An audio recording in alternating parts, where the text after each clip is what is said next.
the public's engagement, so-called, with public officials is an engagement with outsourced individuals and groups. Basically, we spent more time in the city dealing with consultants and consultant-run discourses or discussions than we did with public officials. And when public officials did show up in Boise, if you stand back from it, if you could take all of the YouTube videos of the public engagement sessions, it'll look like a formula.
Ed, thanks for joining me today. I appreciate it. I'm looking forward to talking about the public engagement industry and specifically how it relates to what happened in Boise with the upzone. Before we dive in, why don't you give us a little bit of your background? What do you do, and talk about the article a bit? Wow. Well, I come from the academic world, and I've been in the academic world since I started teaching full time. This really does date me, although you can see it on the screen. Ever since 1974, I started full-time university teaching in other universities. Came to Boise in 1981 to the Department of Communication at Boise State, and have been here using this as a kind of a home base for several decades. I've done a couple of Fulbrights, one at the University of Vienna towards the end of the last century, and one at the Republic of Georgia in Tbilisi early in this century. And I've done guest professorships in universities in Germany, in Austria, and Slovenia. I've also been a member of academic editorial boards in Europe. Because I've lived in Europe several times, I have kind of a different idea about what it means to live in urban environments and how those environments are built and alternatives to those. So those kind of are in the background of my thinking, and were when I discovered that there was this thing called Boise Working Together, starting to argue for wiser planning, first over a library issue locally, and now most recently over the upzone that has been a source of major controversy and is now an election issue. My doctorate is in mass communication, and the public sphere, basically. So I've had a history of doing research on the tracking of the health of the public sphere over the decades.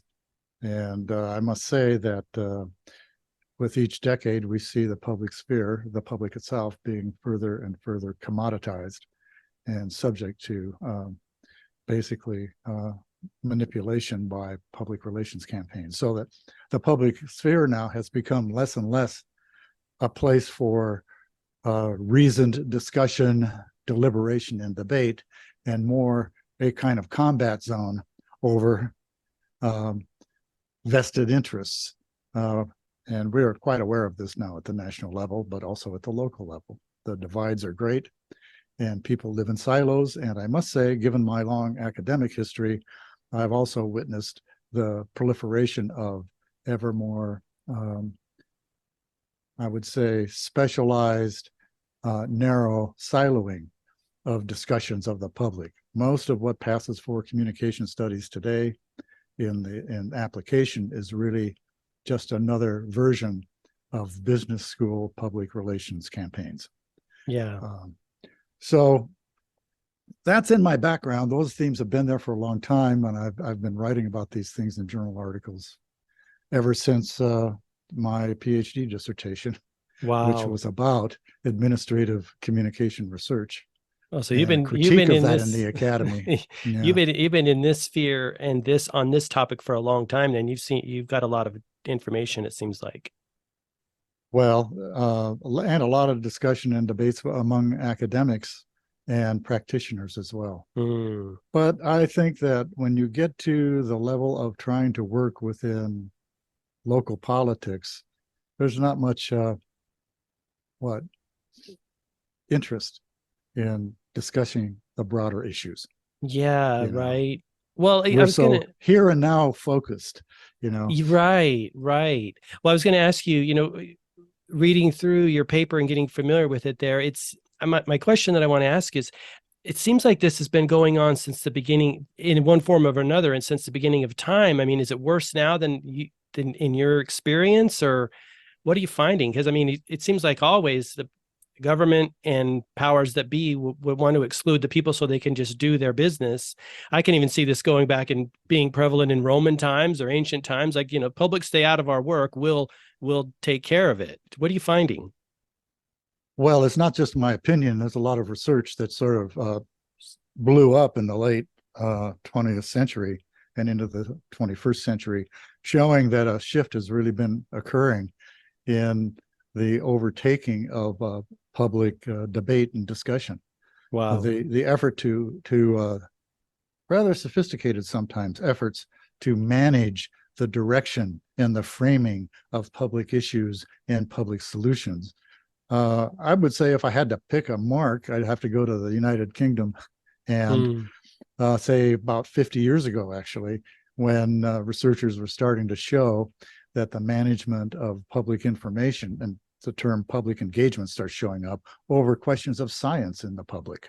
The debates over science are not just what we hear today in the public realm, but at least as far back as 50 years ago, when it became clear if policies were going to be data informed and scientifically informed, that even the scientists needed to get out into the public sphere. And what happened instead was the scientists themselves were not in the public sphere enough, and a class of interpreters, professional class, did the science interpretation for them. This is what's happening throughout a variety of fields for decades. And we see it in Boise too. We have a professional class of interpreters of what public consensus is, methodologies that are really quite thin to tell us what the public is, all designed to make sure that, as you put it, the outcomes, or as you suggest, the outcomes will be as the city wants it to be. Wow. And so there's been a marriage, a solidification between chambers of commerce, business, right? Public relations, business schools, academia in general, and the narrowing of our ambitions in research for what counts as communication in the public realm. Wow. So there's a So lot of that everything's going on. aligned. Yeah. Everything's kind of Well, coming in. it's not like there's a grand conspiracy about this. It's more about what funds research, how does research get funded, and I would just jump to the contemporary era. The Boise states of the world, and there are many, not just ours. Sorry that we're not that unique, are under the gun to produce jobs and training for local communities, because these are the only ways that these kinds of universities can survive. They're under political pressure, as we know, and have been not just recently, but for a long time, to remove broader historical, theoretical, and philosophical issues. Wow. Yeah, it's fascinating. And as I dig deeper, I see a lot of it happening on the national level when you find that, special interest groups and or lobbyists write the majority, if not all of the bills and hand them off to senators and say, okay, here's your bill. You're going to suggest to the, it's really scary. So if we could bring it back to and kind of focus on what happened in Boise with the upzone, what, it did seem like the public, I mean, it played out right here in our own city, Yes. as you mentioned. Can you talk a little bit about how it rolled out and what happened? I guess the structure of how this happens, specifically related to how this upzone over the last 3 years played out. Basically, and it's a general trend as well as locally, the public's engagement, so-called, with public officials is an engagement with outsourced individuals and groups. Basically, we spent more time in the city dealing with consultants and consultant-run discourses or discussions than we did with public officials. And when public officials did show up in Boise, if you stand back from it, if you could take all of the YouTube videos of the public engagement sessions, it'll look like a formula. It reminded me of when I first started teaching freshmen years ago, right here in River City, in courses that were called small group communication. And there were formulas there to sort of make it look like people were really engaged. And I never really thought that was happening. I thought instead we were running routines. It's a lot easier to run a formula. It's a lot easier to run a thin survey than it is to really engage the people who are in the room. Wow. And so I've seen this happen in a variety of contexts, but in Boise, it certainly happened in these public information sessions. Listening sessions, which happened, also left people, I thought, with the result of their comments going into something like a black hole. Yeah. I don't doubt some of the sincerity of people in the room trying to get the public to speak up. I'll let I can't read minds or motives, but I can say that it was certainly truncated, put within a time frame. And I think 2 or 3 times I heard officials say, "I've got a hard meeting, hard deadline I have to go to," and the public's cut off right away. Wow. It's really difficult. So I think that happened a lot here. One other point about what happened in Boise, which is also a general theme in the research, and that is engagement through fragmentation. That's what I call it in the essay. Think about it. How did this public get to be portrayed as though it were having a consensus, as some of the consultants said, or our planning director said? How is it that they came to the conclusion that there was a consensus? Let's see. First, several different sessions, which were heralded as see how much we've made outreach to the public, but they're separated by time and space, separated by circumstance, with similar, I would say, what do you call those? Demographics or ideologies? Well, no, I'm thinking of the presentations. PowerPoint presentations. Oh, okay. Similar presentation. They were migrated from, it was like a traveling minstrel show in a way. Yeah, yeah.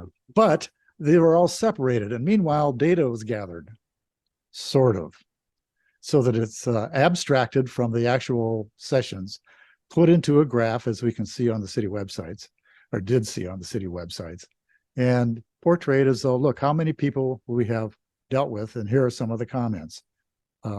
The gatekeeping over that, and there's a long literature on gatekeeping and communication studies, is mysterious. We don't know how the comments were compiled, but there are methodologies for that, none of which were used here or are generally not used anyway. So there's that. other thing is to get people to look at the actual proposal so that the discourse always centers around dimensions, heights of buildings, that sort of thing.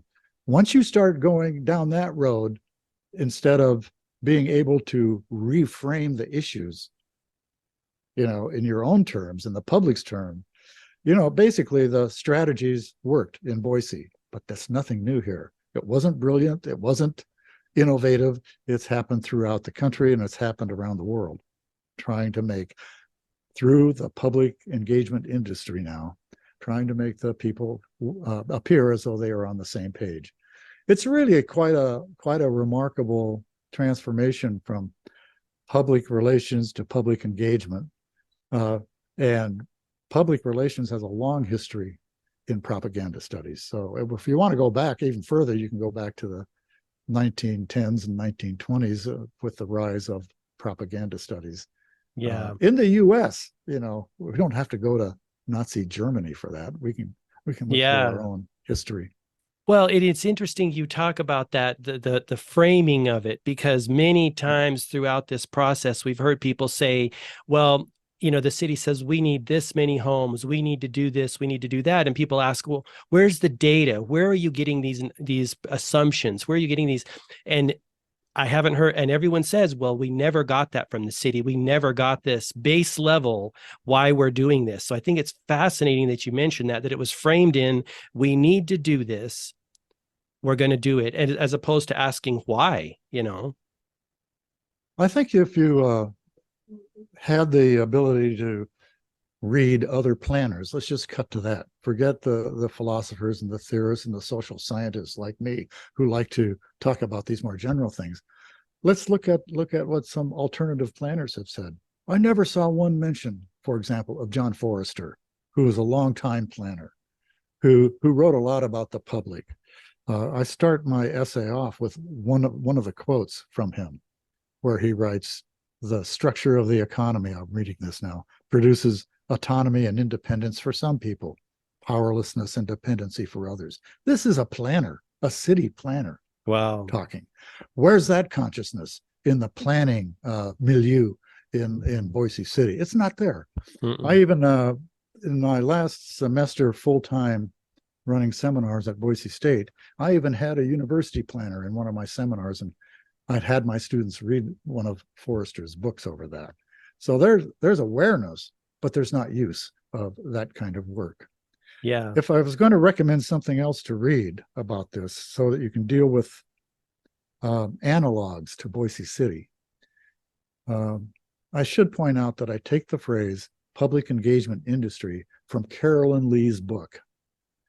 The main title of that book is Do It Yourself Democracy, but the subtitle of that book is The Rise of the Public Engagement Industry. And she pegs it as an ethnographer roughly slightly before the Obama administration at a national level. And the funding of training programs for public engagement, I think all well-intentioned. So you read this and you read about different case studies in this book. Fascinating, very accessible. I highly recommend it. But I say jump to the last chapter, where the optimism and the hopeful utopian plans for a more engaged public realm wanes dramatically. So that book came out in 2015. In 2017, she writes an article basically concluding much of what I've told you here today, that the state of the public sphere has become nothing more than an audience, a targeted audience for the public engagement industry. The noble wishes of many people involved in this industry may not, they may not even be aware that they're part of an industry, by the way. They may think they're doing good work. Is this what you're kind of alluding to? I think many think they are doing good work, and they're trying their hardest to do it, I think. I mean, I know some of these people, and that's great that they're trying to do that. However, you have to look at the narratives and the goals. And if you go inside, let's say, one of the stakeholder sessions that was on YouTube, you can see that there was no patience whatsoever by the consultants running the group. to come up with alternative ways of data gathering and doing methodologies. Yeah. Nope. We have a conclusion. We're going to do this wholesale upzone. We'll tweak it. We'll throw bones to some of the critics, but they don't alter anything. And as your last guest said, at the last minute, they pulled out anything that would have allowed the public to really have a say. Yeah. This is not new. I just want to say this is Same old what happens dog in and the pony evolution. show. Mm-hmm. Yeah, in the evolution of the public engagement industry.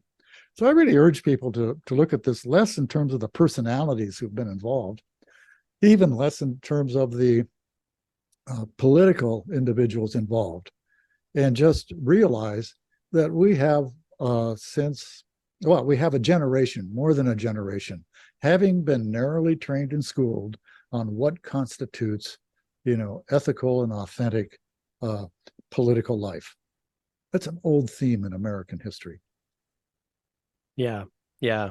Well, it's fascinating. One thing that came to mind when you were talking about the public engagement process and the consultants is, when it comes to interpersonal relationships, if you tell someone, hey, what you're doing makes me feel like I don't have a say, like I'm not being heard. And they say, well, oh, that's your issue. I'm doing everything I can. That's what it felt like from the city. Many people said to the city, you're not answering my questions. You're not giving me data. Yes. You're not giving me opportunity to speak. And the message that comes back from the city continually based on who I've talked to is they always say, well, we had all these outreach. We had all these things. We did all these things. Indeed. And it leaves people feeling like they're unheard, unlistened to. What's your thoughts on that? That's not an unusual response. I expect that sort of response. Mm-hmm. Because once you see the public as equivalent to an audience, what is an audience? It's not a dialogue partner, for one thing. An audience never is a dialogue partner. Yeah, an audience is an aggregate of opinions put together for analysis. Also, the tendency to take numbers, even if you accept the numbers that the city has given you, of the number of people who were involved in the listening sessions and in the public engagement sessions, even when you take those numbers, what are they? They are reductions of public sentiment, right, into abstract, isolated statements. Now, well before this process started in Boise, I have to say something about this. Unfortunately, this person has passed away, but a twice president of the International Communication Association from Ohio State, when she retired, moved to Meridian. And she had been here for a long time, and she is known for developing a methodology called sense-making methodology that involved the sense that people were making of what was happening in their communities, in their lives. But it takes a lot of time and a lot of intensive effort to make this happen. No one, even though I mentioned her to several people years ago, no one ever contacted this person. She was just sitting right out there in Meridian and is an international figure. And well, we got our own silos. We have our own experts. And that's the problem, it seems to me. So I say in the article, and I have said elsewhere, and I said in testimony, that we have gone through a period of very bad research. And I know that gets some people upset. Mm-hmm. They'll try to defend their research, but the kind of research that has been done is narrow, thin, superficial, and really does nothing more than create conditions to dismiss probably the most important critiques coming from the public. There's a lot of wisdom out there in the public that is untapped. That includes academic experts, but it includes people who are just looking around with their eyes wide open to what's being proposed. Observing. Yeah. Yeah, that's what's so frustrating is, you talk to people and they are intelligent, and regardless of what field you're in, everything's kind of connected, and there are these things going on. And when you dismiss the public, for one, The biggest problem I see is you lose out on all of that wisdom. You lose out on That's all right. that benefit, and it's super dangerous for a society, you One of know? my mentors uh, suggested years ago when I was a young assistant professor, he said, never underestimate your students. Mm, Just that. That stuck with me. Well, let's translate that. City of Boise, never underestimate your citizens. But yeah. that's what's been happening. Yeah, that's a great point. It definitely feels like that. So what are let's talk about some solutions. I mean, we kind of covered the problem, so to speak. What can the public do now to become more engaged so that they have more of a voice? Well, the barriers are up. Let's just be realistic about that. In spite of pronouncements to the contrary, the barriers are really up. And we need to realize that the industry, the public engagement industry, like all industries today, are subsets, if you will, of capitalism. Mm, I just got to say that. yeah. The minute I start talking about that in this valley or in this state, you know, Well, the we got to look at it in an open, honest way, don't we? well, we do, and then we get deflected into debates about whether capitalism is good or bad. That's not the issue. The point is you Mm-hmm. got to restructure it, and I think there's a longer haul here. I think if you keep going for the little battles here and there, maybe you get a bone thrown to you, but the overall structure of the upzone will not change. In fact, it's pretty clear it's not going to change. It's pretty clear we're a city of renters and going to be more so. That's pretty clear. Profits are going to trump any kind of building for affordable housing and things like that. Sure, the city's tried to do some of that, but they've overblown how significant it is, which is typical. So what can the public do then? Well, I think you have to start voting out people who say growth is good, capitalism is good, profits are good, private property is the god of everything. Well, that's the problem with capitalism today.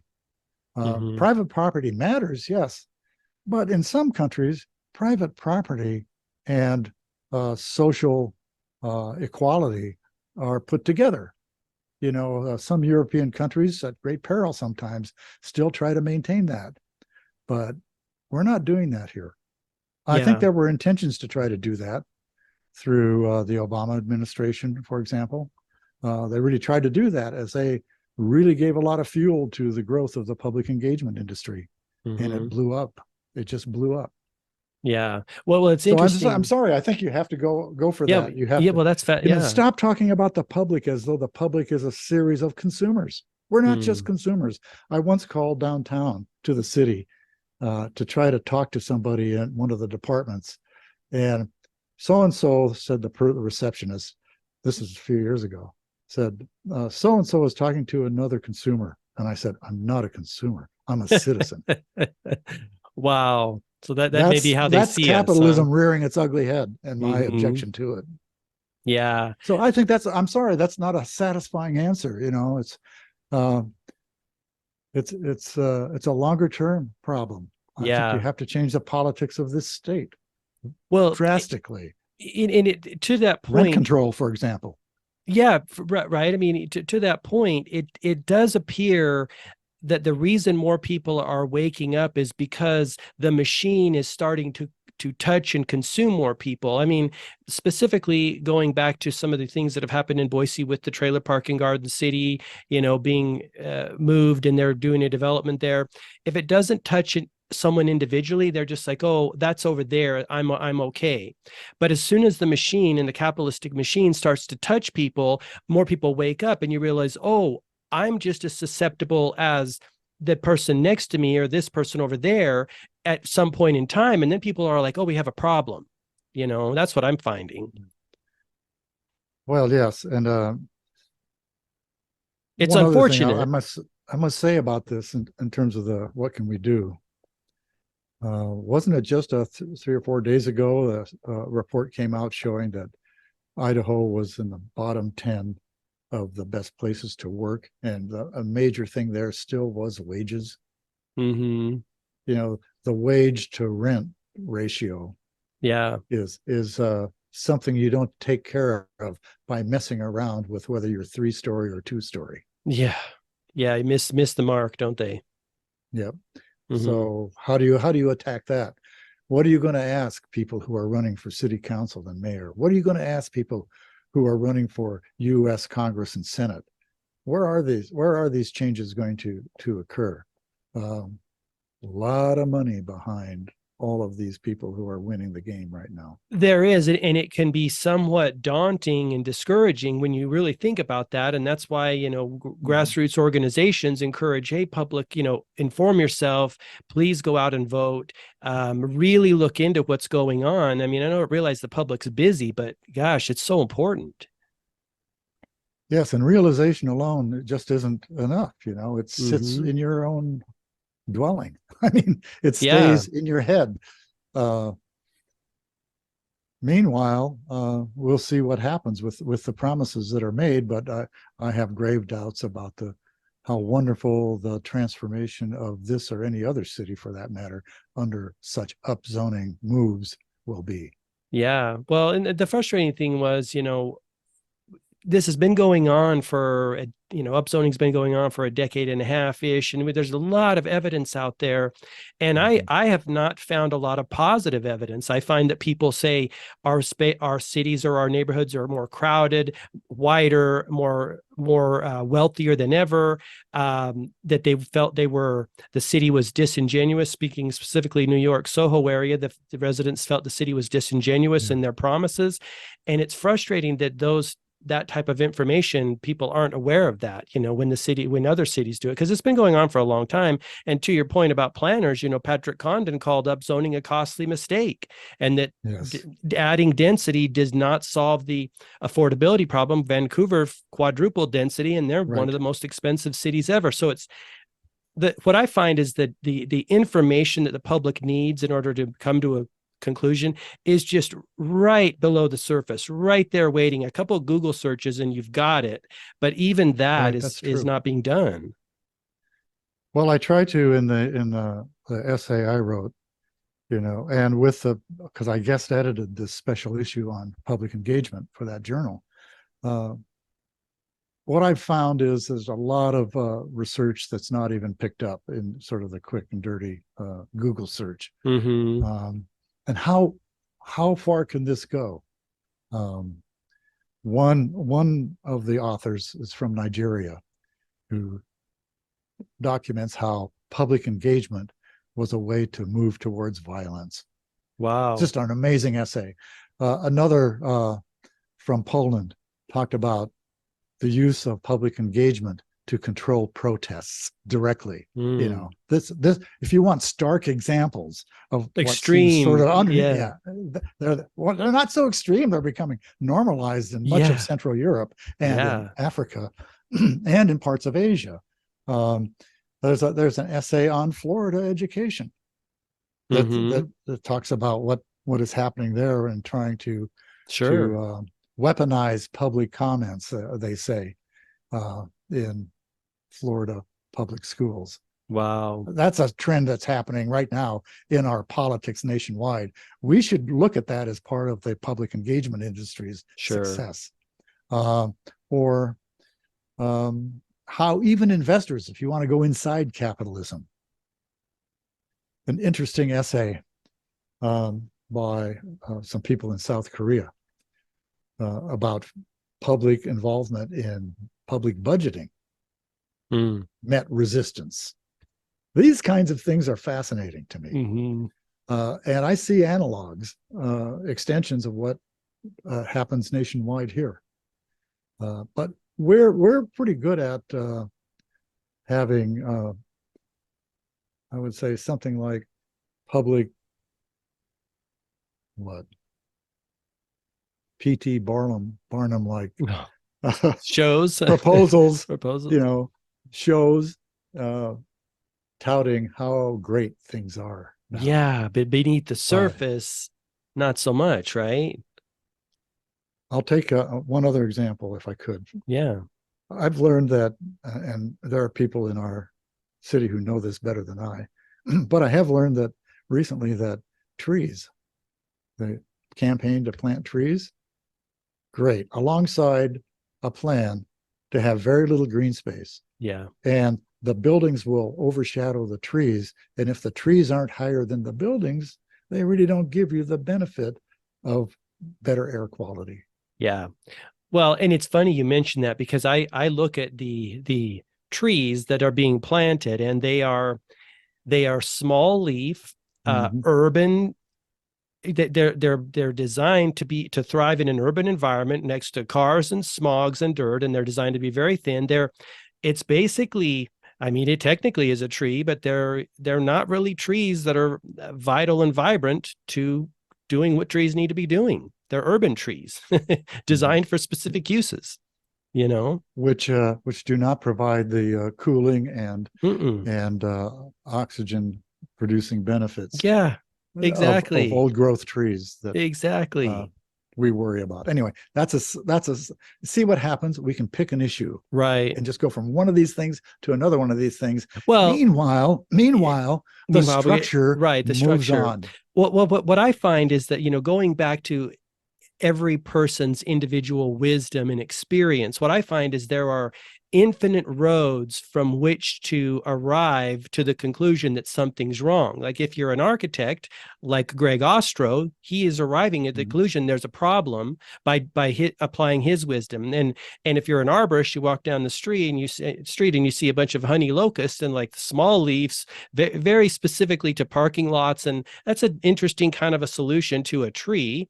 I mean, there's so many different avenues you can approach the problem, and that's why I find it so fascinating. Someone who studies, the response for emergency medical or police or fire, and looked at that ratio that's out of whack if cities grow too fast and puts the public in danger. Quite frankly, there's just so many avenues that can be traveled to arrive to the same conclusion, in my experience. If I could just say, maybe you're getting out of time here. I don't know, but We've got just about something about 15. communication. Oh, good. If I could back up and just talk about ideas of communication for a minute, because that's really been my field for over the years. Communication is not the same thing as control. Mm. Let's just put it that way. There's a vast literature on this. And when you talk about communication leading to democratic participation, what's that supposed to look like? Among other things, it's the right to say no. In the worst case scenarios, the public has a right to say no. In other words, if you're serious about consensus in a community, then the objector needs to have a hearing, needs to have a place to do that. Meanwhile, we see the city removing that option or putting it Yeah. in the hands of a single individual. The other answer to that is, well, you can change people at the election. Really? What's our recent history? People appointed. Yeah. An elected person kept out, and the appointees have been congenial to the administration's upzoning practices. Yeah. Which happened in Boise, Happened right here. Um, And so the right to say no, maybe you can say it in a 3-minute testimony session, but that's getting removed too. Even that yeah. is going away. So the right to communicate, that's the way I'd like to put it, is at risk in the city, and thanks to the public engagement industry itself, which is about, again, the management of what counts as communication, deliberation, and participation. The transformation of what those things mean in practice has been radical in the last 50 years. And in the Wow. last 5 to 6 years, well, ever since it was so apparent that Lee had to write her book on the rise of the public engagement industry, ever since 2015, shall we say, it's become acute. Mm-hmm. So that's why you have examples like Austin and Vancouver and other places. Well, and I'm glad you brought up Austin, because it does appear, and Gregg Ostrow talked about this too, that we're heading down the same path they went down, which is very frustrating. In Austin, their upzone code next was passed, and after a handful of years, a few years after the citizens saw what it was doing, they stopped it. It's unfortunate. So they came to the same conclusion. It didn't go forward, but not until buildings were put up that were inconsistent, incompatible, and not well thought out. And then it's just frustrating that we have to make that mistake before people see it, right? That we can't solve these problems in a meaningful engagement process prior. I do think, back to your question, what can the public do? I've already said there's that broad, daunting issue of political change and changing the occupants of these various positions. But what you can do right now is demand that a pause happen, and that the city stop spending money on consulting firms and instead sponsor intensive public seminars, inviting these different planners in, alternative planners, critics, put them on a panel. I've always had this fantasy that one day the city of Boise will bring their most articulate planners onto a dais with critics of their arguments, run sort of like a public seminar, put it on local public television, and do that, and let the debate run. Let the participants answer back and forth. And whenever somebody starts going up into the stratosphere saying, look how great we are in our vision for utopia, other planners are already at the gates to say, wait a minute, you're making a great leap there. And we see how it didn't work in Atlanta, for example. Yeah, that's the thing. It's so ironic that we live in the age of information where knowledge is literally at people's fingertips, but yet we're almost regressing and going backwards and doing things so without gathering data and actual real life experience from what's happened. It's so bizarre. Yeah, and it's not only data gathering, it's perspective altering possibilities. The perspectives are untouched. I'm glad you said that, because I think that's really a great irony of the so-called knowledge societies that we live in. I talk about that a little bit in my article too, but so do these other scholars who are in that issue.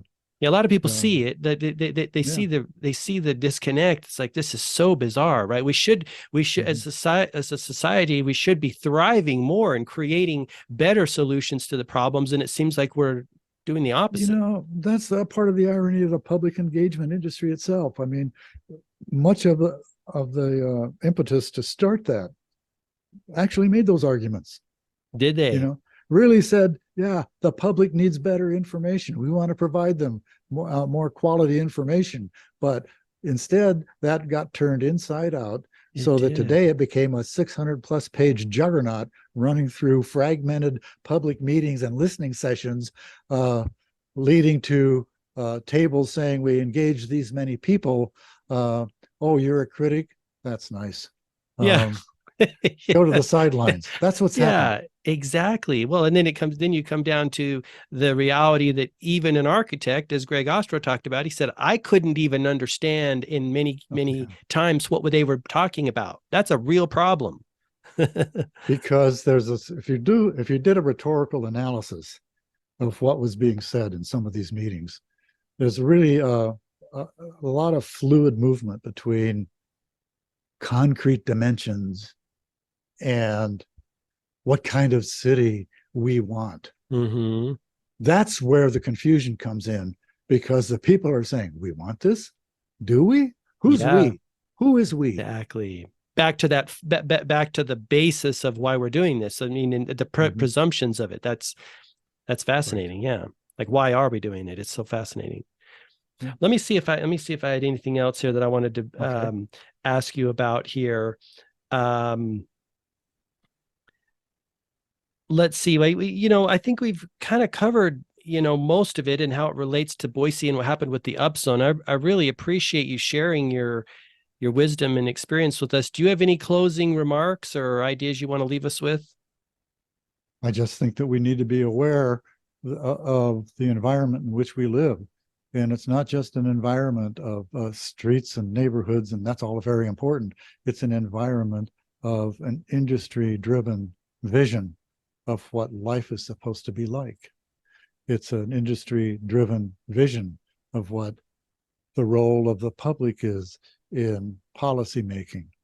It's a very serious matter to have seen the transformation of ideas and practices of communication into control maneuvers, which are in a way an old story, but with an added vengeance. I've sometimes called this domination with a smiling face. It felt like that. It did feel like that. Yeah. Well, Yeah. Ed, I really appreciate you taking the time to share some of your research and work with us. Thank you. Okay, well, thank you. I appreciate it, and I hope all goes well as you continue on Yeah. bringing in other voices in this community. It's so important. Like I said, everyone has a, different kind of experience and something to add to the conversation from their perspective. I think that's where we really get to the good stuff. Yep. Okay. Thank you. Oh, good. Thank you. Take care. You're welcome. Bye-bye. Bye-bye.